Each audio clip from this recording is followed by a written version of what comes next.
Brought to you by Global St. Angelo's Venture Funding.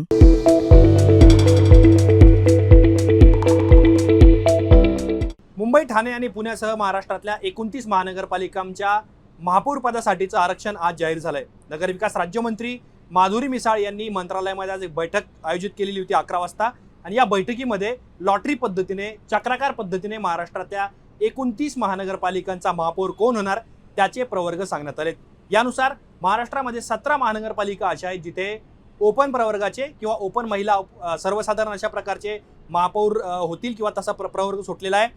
3 महानगरपालिका अशा जिथे SC म्हणजे अनुसूचित जातीचा महापौर असेल. 1 जागा अशी आहे जिथे ST म्हणजे अनुसूचित जमाती प्रवर्गाचा महापौर असणार आहे आणि 8 जागा अशा आहेत जिथे 8 महानगरपालिकांमध्ये OBC प्रवर्गाचा OBC कॅटेगरीचा महापौर होणार आहे. ही सगळी तुम्हाला मी साधारण चित्र सांगितलं, पण यानंतर आता कुठल्या महानगरपालिकांमध्ये कुठल्या प्रवर्गाचा महापौर होऊ शकतो याबद्दलची तपशीलवार माहिती आता समोर आलेली आहे. त्यानुसार खुल्या प्रवर्गामध्ये आधी कुठल्या महानगरपालिका मध्ये महापौर बसेल हे तुम्हाला मी सांगणार आहे. त्यामध्ये सगळ्यात पहिलं अर्थातच मुंबई महानगरपालिकेमध्ये ओपन महिला प्रवर्ग सुटलेला आहे. ज्या पक्षाची सत्ता असेल तो पक्ष तिथे ओपन महिला कॅटेगरी असलेल्या व्यक्तीला महापौर पदाची संधी देईल. त्यानंतर नवी मुंबईमध्ये सुद्धा ओपन महिलेला जागा सुटलेली आहे. पुण्यामध्ये ओपन महिला आहे. छत्रपती संभाजीनगरमध्ये खुला प्रवर्गासाठी जागा सुटलेली आहे. अमरावतीमध्ये खुला प्रवर्ग, भिवंडीमध्ये खुला प्रवर्ग, वसई विरारमध्ये सुद्धा खुला प्रवर्ग, मीरा भाईंदरमध्ये सुद्धा ओपन महिलेला जागा सुटलेली आहे.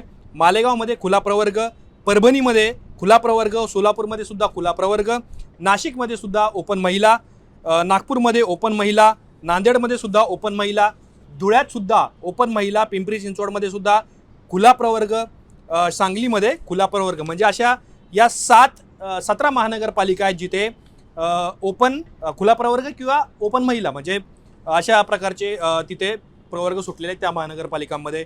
दुसऱ्या क्रमांकावरती ज्या 8 महानगरपालिका आहेत जिथे OBC प्रवर्गासाठी त्या राखीव झालेल्या आहेत. त्यामध्ये जळगाव OBC महिला, चंद्रपूर OBC महिला, अहिल्यानगर OBC महिला, अकोला OBC महिला, पनवेल OBC सर्वसाधारण, इचलकरंजी OBC सर्वसाधारण, कोल्हापूर OBC सर्वसाधारण, उल्हासनगर OBC सर्वसाधारण.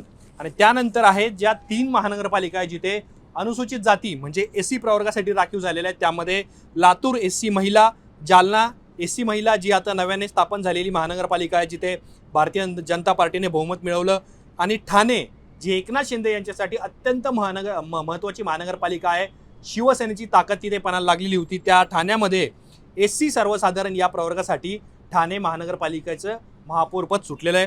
आणि जी एकमेव जागा आहे ST म्हणजे अनुसूचित जमातींसाठी त्यामध्ये कल्याण डोंबिवली महानगरपालिकेची जागा ही SC महिलेला सुटलेली आहे. आता साधारण आपण 29 महानगरपालिकेचं चित्र बघितलं तर यामध्ये एकनाथ शिंदेसाठी जी महानगरपालिका महत्त्वाची तिथे SC सर्वसाधारणसाठी जागा सुटलेली आहे. शिवसेना आणि भारतीय जनता पार्टी दोन्हींसाठी जी महत्त्वाची ती कल्याण डोंबिवली ज्यावरून सगळे राडे होत आहेत त्या कल्याण डोंबिवलीमध्ये SC महिलेला जागा सुटलेली आहे. मुंबई महानगरपालिका जी भारतीय जनता पार्टी आणि उद्धव ठाकरे यांच्यासाठी अत्यंत प्रतिष्ठेची आहे तिथे ओपन महिलेला जागा सुटलेली आहे. आज ज्या वेळेला लॉटरी सिस्टम टाकली जात होती किंवा लॉटरी काढली जात होती त्यावेळेला शिवसेना ठाकरे गटाच्या गटनेत्या किशोरी पेडणेकर यांनी काही आक्षेप नोंदवलेले होते आणि अधिकाऱ्यांनी त्यांची समजूत काढली, पण तरी सुद्धा तो वाद मिटलेला नव्हता. बाहेर आल्यानंतर सुद्धा ठाकरे गटाच्या काही नेत्यांनी आक्षेप नोंदवलेले होते. नवी मुंबई महानगरपालिका एकनाथ शिंदेसाठी महत्त्वाची होती, त्यांच्यापेक्षा जास्त महत्त्वाची ती वनमंत्री गणेश नाईक यांच्यासाठी होती. तिथे ओपन महिलेला जागा सुटलेली आहे. पुण्यामध्ये भाजपसाठी अर्थात तिथे ओपन महिला आहे. छत्रपती संभाजीनगरमध्ये भारतीय जनता पार्टीने स्वतःच्या बळावरती बहुमत मिळवलं, तिथं सुद्धा खुला प्रवर्ग आहे. हे मी का सांगतोय तर महाराष्ट्रामध्ये ज्या महत्त्वाच्या महानगरपालिका आहे जिथे मोठ्या पक्षांनी ताकद लावलेली होती त्या महानगरपालिकांमध्ये सुद्धा आपल्याला आता चित्र बदलताना पाहायला मिळेल. नाशिकमध्ये तपोवन प्रकरण नाशिक महानगरपालिकेपूर्वी प्रचंड गाजलेलं होतं. आता तिथेही भारतीय जनता पार्टीने एक हाती बहुमत मिळवलं, तिथे सुद्धा ओपन महिलेला जागा मिळणार आहे. भारतीय जनता पार्टीचा विदर्भातला बालेकिल्ला असलेल्या नागपूर महानगरपालिकेमध्ये ओपन महिलेला जागा मिळालेली आहे. त्याचबरोबर भारतीय जनता पार्टीने राष्ट्रवादी अजितदादा गटाचा दणदणीत पराभव केल्यानंतर पिंपरी चिंचवड महानगरपालिका पुन्हा त्यांच्या हातात घेतली.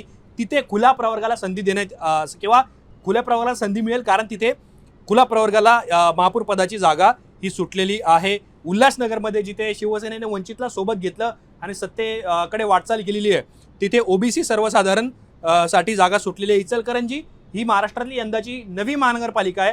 तिथे सुद्धा भारतीय जनता पार्टीने सत्ता राखलेली आहे. तिथे ओबीसी सर्वसाधारणसाठी जागा सुटलेली आहे.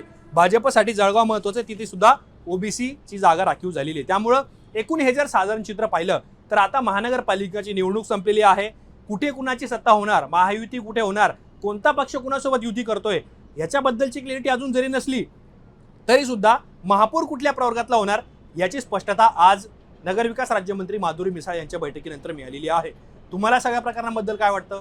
तुमची मतं आम्हाला कमेंट बॉक्समध्ये नक्की सांगा. असेच माहितीपूर्ण व्हिडिओ पाहण्यासाठी मुंबई तकच्या यूट्यूब चॅनलला सबस्क्राईब करायला विसरू नका.